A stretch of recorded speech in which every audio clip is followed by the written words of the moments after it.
తిరుమలలో రేపు రథ సప్తమి వేడుకలు జరగనున్నాయి. రథ సప్తమి సందర్భంగా పటిష్ట భద్రతా ఏర్పాట్లు చేపట్టింది టీటీడీ. ఉదయం 5:30 గంటలకు సూర్యప్రభ వాహనంతో వాహన సేవలు ప్రారంభం కానున్నాయి.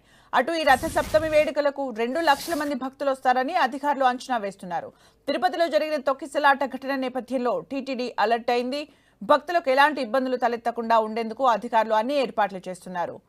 సూర్య జయంతి సందర్భంగా రేపు తిరుమలలో మినీ బ్రహ్మోత్సవాల తరహాలో రథసప్తమి వేడుకను వైభవోపేతంగా నిర్వహిస్తారు. ఒకే రోజు 7 వాహనాలపై మలయప్ప స్వామి తిరుమాడ వీధుల్లో విహరిస్తూ భక్తులకు అభయ ప్రదానం చేస్తారు.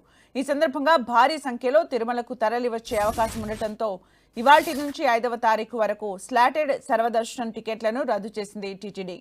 ఎలాంటి టోకెన్లు లేని భక్తులు నేరుగా సర్వదర్శనం క్యూలైన్లోకి ప్రవేశించి స్వామివారిని దర్శించుకోవచ్చని తెలిపింది.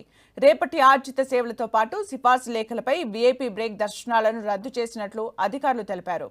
ఫిబ్రవరి 4న ఎన్ఆర్ఐలు, చెంటి పిల్లల తల్లిదండ్రులు, వృద్ధులు, దివ్యాంగులకు కల్పిస్తున్న ప్రివిలేజ్ దర్శనాలను కూడా రద్దు చేశారు.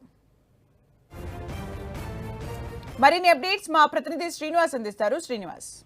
సుమిత్ర, తిరుమలలో రేపటి రోజున రథసప్తమి వేడుకలు అంగరంగ వైభవంగా జరగనున్నాయి. ఉదయం 5:30 గంటల నుండి రాత్రి 10 గంటల వరకు కూడా స్వామివారు 7 వాహనాల మీద ఊరేగుతూ భక్తులకు దర్శనమిస్తారు. తొలుత సూర్యప్రభ వాహనంతో వాహన సేవలు అనేటివి ప్రారంభమయ్యి రాత్రి చంద్రప్రభ వాహనంతో వాహన సేవలు ముగుస్తాయి. దీన్ని ఒక్కరోజు బ్రహ్మోత్సవంగా కూడా టీటీడీ వ్యవహరిస్తుంది. అంటే బ్రహ్మోత్సవాల్లో 9 రోజుల పాటు స్వామివారు వివిధ అవతారాల్లో వివిధ వాహనాల మీద ఊరేగుతాడు. అదేవిధంగా రేపటి రోజున కూడా 7 వాహనాల మీద ఊరేగడం విశేషము.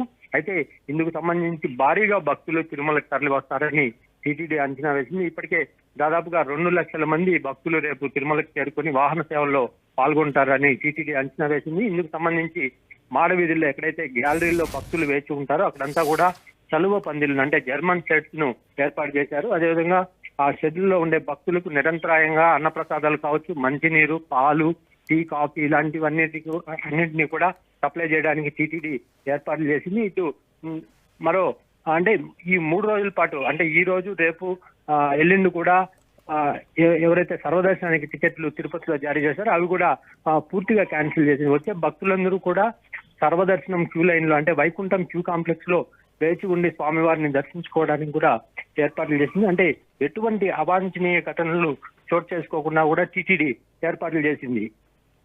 Thank you Srinivas for the updates.